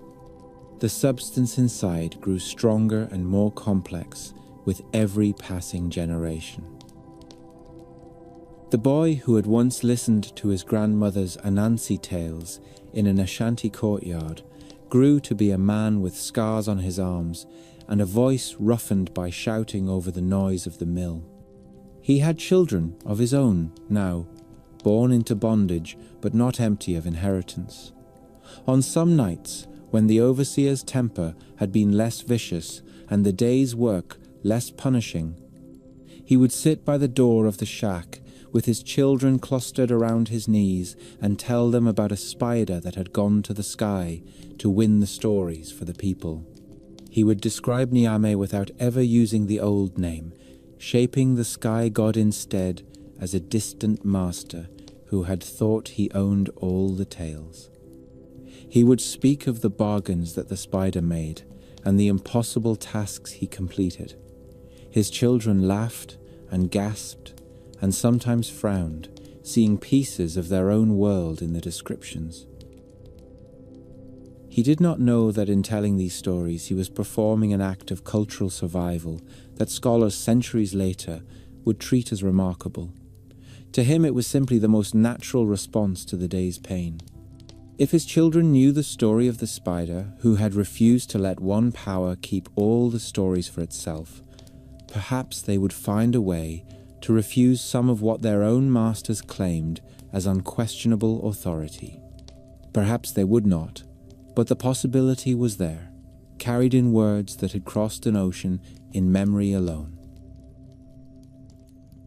On the high slopes of the Blue Mountains above the Jamaican coast, where mist drifted between breadfruit trees and the wind carried the smell of wood smoke instead of sugar, people who had once crossed an ocean in chains sat beside small fires and listened to stories that tasted older than the island itself. The cane fields and boiling houses of the lowlands belonged to the planters and their overseers. The ridges and ravines had their own masters, human and not, and they had room for memories that had not been paid for in coin. Among those memories walked a spider with a new name in his mouth. The Akan consonants of Anansi had softened and shifted in the Creole that grew from English, Twi, and many other tongues. On this island he was often called Anansi, and where his name was spoken, the shape of the story that followed him was at once familiar and changed. In Jamaica, Anansi did not always appear as a simple spider. He could be a tiny man in an old coat with a battered hat pulled over sharp eyes. He could be a creature whose human face never quite hid the suggestion of extra limbs and thin, patient movements. He lived in small yards and crooked huts at the edges of cane fields and in the dense hills where the Maroons kept their freedom with muskets and secrets. His oldest enemies from Akan lands came with him in altered forms. Leopard became tiger, because that was the big cat the English spoke of, and the new name sat easily on an old roll. Tiger had a wide house, fine clothes, sharp teeth, and a temper that could make the ground itself seem to flinch. The echo for those who listened was not subtle. A cruel master might never have heard his own shadow in the stories told at night, but those who worked under him did.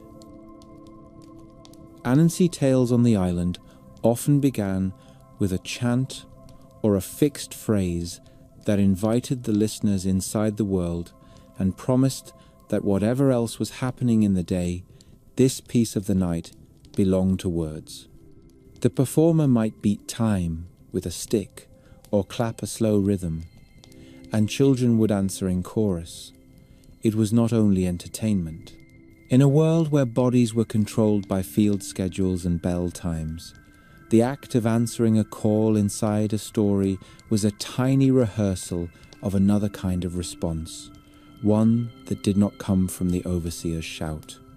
Scholars long after would collect these tales in notebooks and comment on the way call and response structures from West Africa had survived.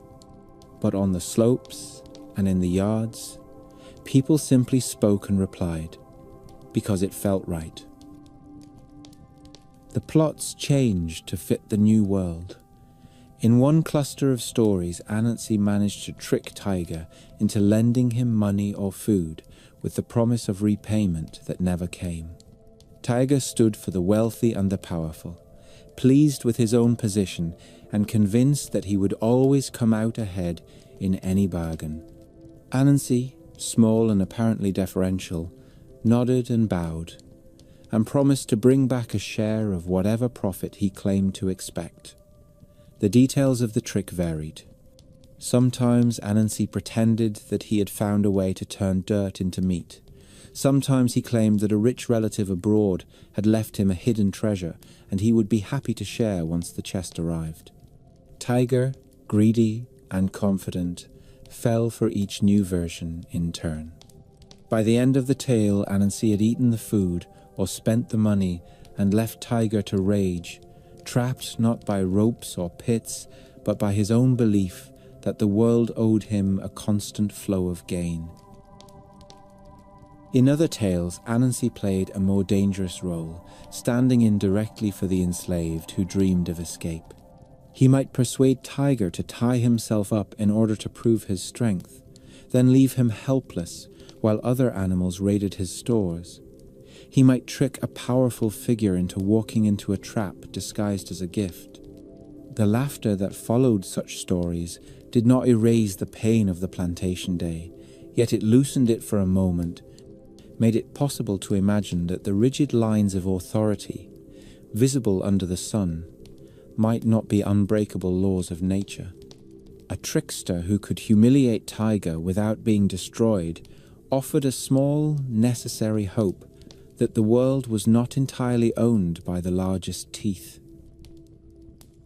Far to the east and south, on islands touched by Dutch trade instead of English, Anansi lived under a different name. In Curaçao, Aruba, and among the Afro-Surinamese communities along the rivers of the mainland, he became Nansi, or sometimes simply Nansi the Spider, and the tales that bore his name were called Nansi Tori. The language around him became Papiamentu, or Shranantongo, or Dutch. The landscapes he moved through were not the exact forests of the Gold Coast, but mangrove-fringed shorelines, dry hills dotted with cacti, and river villages built on stilts above brown water. Yet when he spoke, listeners recognized an old rhythm beneath the new words. Nansi in these stories could be even darker and more ruthless than his Jamaican cousin. The pressures of colonial rule, missionary oversight, and the brutal economics of plantation and mine-shaped stories in which survival sometimes required acts that did not fit any easy moral frame. In one narrative, Nansi pretended to be a loyal servant of a European master, betraying fellow animals in order to gain a personal reward, only to turn his treachery back on the master at a critical moment and escape with both prize and guilty conscience. In another, he exploited a loophole in a promise to avoid being eaten by a predator who represented hunger and colonial appetite all mixed together. The tales did not always present him as admirable. He could be greedy and selfish, and cause great harm, yet he was rarely simple. The very ambiguity of his character reflected the tight places in which his human audience lived. Missionaries who gathered Anansi tales and wrote them down in Dutch often found themselves uncomfortable with the sheer cunning and occasional cruelty of the spider.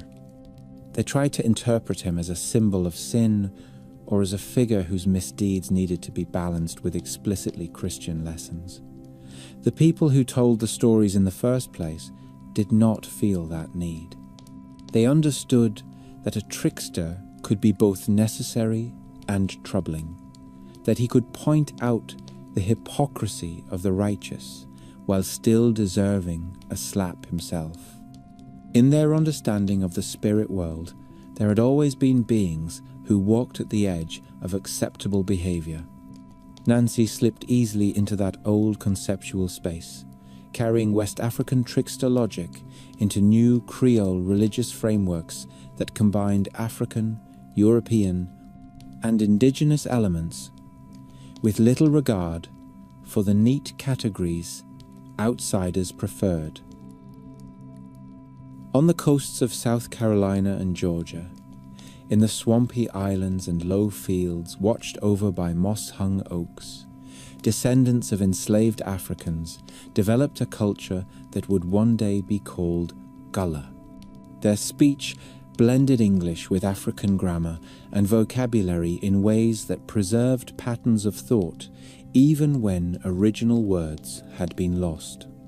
In that environment, stories of a figure sometimes known as Aunt Nancy appeared, a spider woman who lived in corners and under eaves and had a voice that could whisper in dreams. In a few collected folk tales from this region, Aunt Nancy played roles that looked very much like the old Anansi plots, teasing, outwitting, sometimes suffering for, and sometimes profiting from, her own schemes. At the same time, another trickster began to take center stage in many narratives from the American South. This was Brer Rabbit, the small, quick, seemingly powerless animal who repeatedly outsmarted larger opponents. Scholars who traced the line of his tales back through time and across the ocean noticed that his tactics, his tone, and his position in the story world bore strong resemblance to Anansi, even when the spider himself did not appear. The change of body from spider to rabbit was not mysterious. In the European and Native American story environments, rabbits and hares already had roles as tricky creatures. They reproduced rapidly in the wild and were common enough in everyday life to be a natural focus for stories. For communities trying to hold on to older ideas under the surveillance of masters who controlled every visible part of their existence, allowing the spider to fade slightly and the rabbit to step forward may have been a strategy as well as an accident. A rabbit could sit at the center of a tale that sounded to an outsider like a simple animal fable, while insiders heard echoes of a spider who had once claimed all the stories from a sky god and refused to give them back. Christianity laid its own lattices over this already complex pattern. Missionaries and plantation preachers preached obedience and heaven, telling enslaved listeners that suffering here would be rewarded later if they accepted their earthly lot. The listeners nodded and sang the hymns, and then went home and told each other stories in which a small creature lied to a powerful figure and escaped punishment through quick talk. They listened to readings from the book of Exodus in which Moses demanded that a powerful ruler let his people go. And in some minds, Moses wore a face not unlike that of Anansi or Brer Rabbit, a face that understood the value of cleverness as well as faith. Over time, in some communities, the trickster could even blur with the figure of an angel, not in the neat white-robed form that church pictures preferred, but as a subtle presence who bent rules on behalf of the desperate. Through all of these changes, the performances themselves remained rooted in orality. A good Anansi or Nancy or Aunt Nancy storyteller did not simply recite memorized lines. He or she moved through the skeleton of a known plot, while adding meat drawn from the audience and the moment. A pause here, a sharp aside there, a sudden imitation of a local authority figure, all of it could turn a familiar tale into a pointed commentary on the week's events. If the overseer had taken a new mistress, for instance, perhaps Tiger would suddenly acquire a foolish, visible infatuation that led him into danger. If a missionary had condemned dancing, perhaps Nancy would mock a solemn spirit who thought that feet were meant solely for walking to church and work. The stories remained the same and never the same. They were both archive and daily newspaper, repository of old wisdom and tool for handling fresh grief. Printed collections of Anansi and Nancy tales began to appear in the 19th and early 20th centuries, created by colonial officials, folklorists, and early Caribbean writers who were themselves products of both local culture and European education. These books often smoothed the language of the stories, turning vivid Creole idioms into more formal prose for distant readers. Yet even in translation, something of the old energy persisted. The spider refused to lie flat on the page. He hung between lines and darted out in unexpected places, a reminder that what had been born in firelit circles did not take kindly to being pinned in ink. The very act of writing him down, however, preserved fragments of plots and formulas that might otherwise have been lost in the storms of history. In the streets of Kingston and Port of Spain and Paramaribo, children in later generations grew up hearing Anansi or Nancy at once as a figure from grandparents' time and as someone who still belonged to their own present. He was invoked in jokes and in small warnings. Parents might say that a child who lied too easily was behaving like Anansi. Musicians folded his name into songs. Writers took the old tales and reimagined them in modern cities, letting the spider ride in minibuses and lurk in government offices. Visual artists painted him as a thin man in a suit whose shadow revealed extra limbs, casually leaning against the pillars of Parliament. The web that had once stretched from an Ashanti village to a Caribbean cane field now connected suburbs, university campuses, and diasporic communities in European and North American cities, where people of African descent searched for images that spoke to both their roots and their current lives. Somewhere in that extended network, in a rented house near a harbour where container ships moored beside cruise liners, a boy lay on his stomach, reading a thin book of Nancy Tori while his grandmother hummed in the next room. The pages smelled of cheap paper and old ink.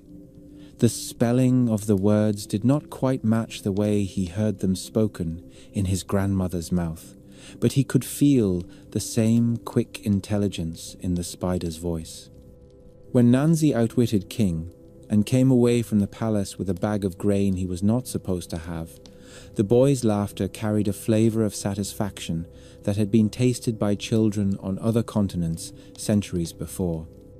He did not know that in another city far away, a girl of Jamaican descent was watching an animated version of Anansi on a glowing screen, or that an elderly man on the Carolina coast was telling his great-grandchildren about Aunt Nancy, who wove webs in the corners of old houses and knew all the business of the people who lived under them. The boy only knew that the spider felt like his, and that the idea of a small mind standing up against large, indifferent forces made the world outside the window seem slightly less fixed. The spider, who had once climbed into the house of Nyame for the right to hold the stories, had long since abandoned any pretense of controlling where those stories went. They belonged now to an Atlantic world that had been built on violence and yet somehow contained rooms where laughter could still echo. Anansi moved through those rooms with the casual insolence of someone who has slipped past guards and now sits in the best chair. His names changed, his accent shifted, his enemies took on new uniforms, but his essential nature remained. Small, underestimated, entirely aware of the weight that words could carry when muscles and chains were not enough to alter the balance of things. In the old Akan world, the line between human village and divine country was never quite solid. Above the clouds sat Nyame, the great sky father, and beneath the soil lay Asase Ya, the earth mother whose broad back carried farms, forests, and the dead. Between these two immense presences moved a restless company of lesser gods, river spirits, and ancestors who had never entirely stopped being involved with the affairs of their descendants. The people who lived in that world did not see the gods as distant abstractions.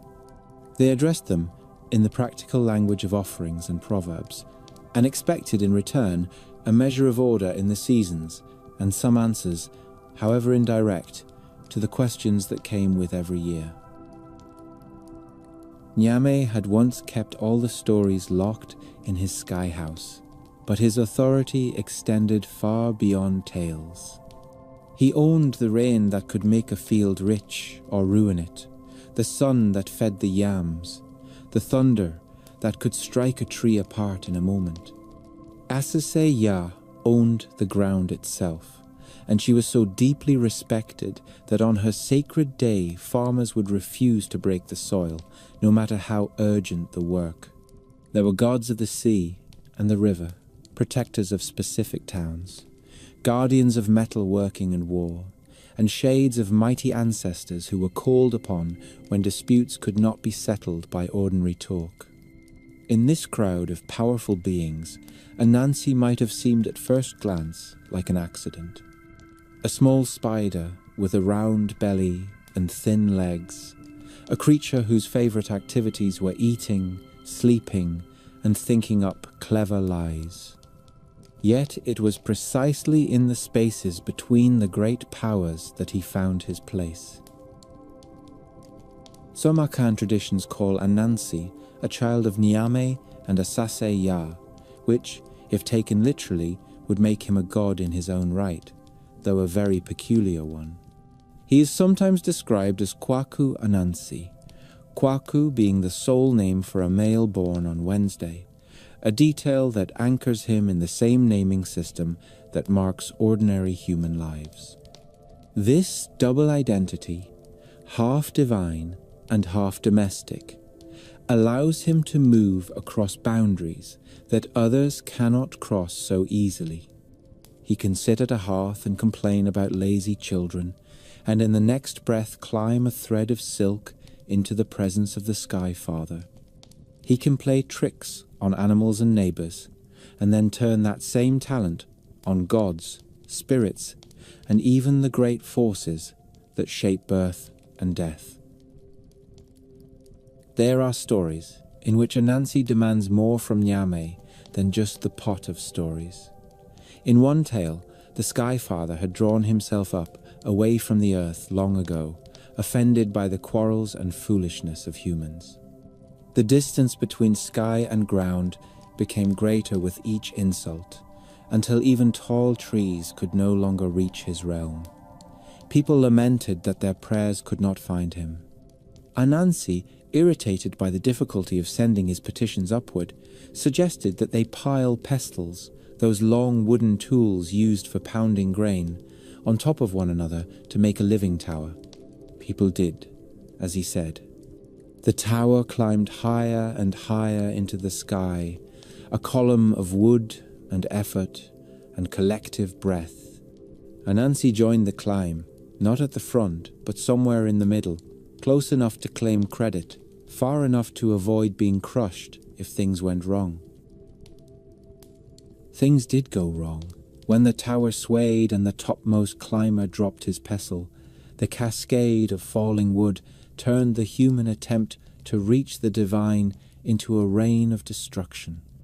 Bodies and tools fell back to the earth together. Anansi saved himself, as he often did, by scrambling down in time, but the lesson remained. There are ways to speak to a god that do not involve clumsy, direct assaults on his distance. Anansi learned, and taught others, that talk, stories, and ritual were better roads to the sky than physical towers. It is a small, mythic fragment that carries a larger Akan attitude toward their gods. In that world, direct confrontation with divine authority is rarely wise. What works is negotiation, cleverness, and an understanding of protocol that leaves room for subtle defiance. Asase, for her part, did not care for being tricked. The Earth Mother is not easily moved or amused. She expects respect for her day, for the boundaries of fields, for the graves of the dead. In one tale, Anansi decided that the rules about leaving parts of the land fallow, resting and fertile were a kind of suggestion rather than a command. He planted and dug and took without pause, arguing to himself that as he was the keeper of stories, his needs surely outweighed the slow patience of the soil. The punishment that followed was not a lightning bolt or a voice from the sky. It came as creeping exhaustion in his fields, as yams that were smaller each season, as sickness in his family that did not respond to herbs. When he finally went to a shrine to ask why his luck had turned, the priest, listening to his complaints, gave him a long, steady look and told him that the Earth Mother was tired of his arrogance. An offering and a season of humility restored a measure of balance, and Anansi learned for a time that even a great talker lives upon the silent back of the earth. There were other stories where Anansi meddled in forces that older minds treated with a mixture of awe and caution. In one such tale, Niame had given people a drum that, when struck, summoned him to bring health and protection. It was a serious gift to be used sparingly and with reverence. Anansi, hearing of it, became consumed with curiosity. He wanted to know what it felt like to command the attention of a Sky Father with a touch. He wanted to see if he could bend the rules of its use. Through a combination of flattery and deception, he arranged to be left alone with the drum, and of course he could not resist. He beat it again and again, calling Nyame for trivial reasons, delighting in the power of the sound. When the consequences came, they were not gentle. The god, angered at being treated like a servant, sent sickness into the village to remind its people that the boundary between petition and presumption is thin and easily crossed. In some versions, this is how death or disease entered the human world, carried on the back of Anansi's restless need to test every limit. The pattern is familiar from divine trickster figures in many cultures. Among the Yoruba further east, there is Eshu, a god of crossroads and communication, who delights in sowing confusion, but also carries prayers to the higher gods. Among the Fon, in the region that is now Benin, there is Legba, a gatekeeper spirit who can grant or deny passage between worlds. These beings are not quite like Anansi in detail, and their cults have their own rituals, shrines and taboos, but their positions in their respective pantheons echo one another. They stand at the busy junction where mortal intention becomes divine message, and where the answers of the gods must pass in order to reach human ears. It is only fitting that such places are ruled by minds that understand misdirection and double meanings. Anansi, though more domestic and sometimes more clownish than Eshu, fulfills a similar function for the Akan. His stories explore what happens when human beings push against the limits of the sacred order, sometimes with wit, sometimes with foolishness, always with consequences. Akan ideas about the self give further depth to his role. A person in that tradition is not just a body with a single indivisible soul. There is the Kra, the life essence given by Nyame, and the Sunsum, the personal spirit or character that shapes how a person acts in the world. Ancestors who have died but are remembered remain present as powerful Sunsum that can guide or trouble the living. Anansi can be seen almost as a personified Sunsum of the people who tell his stories. He is their restless intelligence, their urge to question, their refusal to accept that the world must always be as the powerful say it is. When he sits in the presence of gods and tries to bargain, it is the human element inside the cosmology, bargaining with the immense forces that arrange sky and soil. In some late tales, Anansi even takes on roles that approach the priestly, though not in any solemn way. He knows the proper chants. He knows which plant leaves belong, in which medicine. He knows which ancestor should be invoked, for which request. Yet, every time he is granted access to such knowledge, he immediately looks for ways to twist it to his advantage. This tension between sacred knowledge and selfish application makes his stories useful teaching tools. A young listener can enjoy the absurdity of Anansi misusing a powerful charm and being smacked down for it, while also absorbing a lesson about the need for humility when dealing with matters that go beyond ordinary daily life. In the cities and small towns of modern Ghana, where concrete houses stand beside old courtyards and mobile phones glow in hands that still know how to pound fufu, Anansi has never entirely retreated to the past. His name sits easily in school books and collections of folk tales. Teachers introduce him to children not as a dead relic, but as a familiar troublemaker whose mistakes and victories still have something to say about the way people live.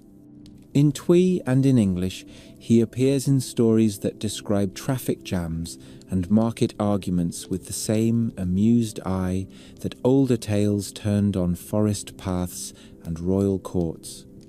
A lesson about pride that once wore the skin of a python or a leopard now sometimes arrives wrapped in a quarrel about money or a joke about a politician. The pattern is continuous. A small mind, clever and not always admirable, finds a way to bend a rigid situation. The Akan still use proverbs that mention him, quick lines that collapse whole stories into a few words. A person who thinks they can outtalk everyone else may be warned that even Anansi misjudged the weight of wisdom when he tried to hoard it in a pot. Beyond Ghana, the spider has followed the routes that migration and imagination have cut into the map. In London and Toronto, in New York and Amsterdam, writers of African and Caribbean descent have reached back toward the old web and pulled out bright strands for their own work. He appears in novels and short stories, sometimes under his own name and sometimes in altered forms. In one well-known fantasy, he is the divine father of a quiet, modern man who discovers that his family tree contains gods as well as ordinary ancestors, and the spider there is charming, dangerous, and amused by human seriousness. In comics and animation, he walks through panels and frames with an easy swagger, his body sometimes drawn as a thin-suited man whose shadow reveals the true eight-legged shape beneath. Each of these modern versions chooses one facet of the old trickster, polishing it for a new audience. Some emphasize his role as a culture bearer, the one who brought stories into human hands. Others lean into his talent for stepping sideways out of traps. A few are frank about the damage he can do when his greed overcomes his judgment. The harmony between these portraits lies not in agreement, but in shared recognition that no single moral label will ever fit him.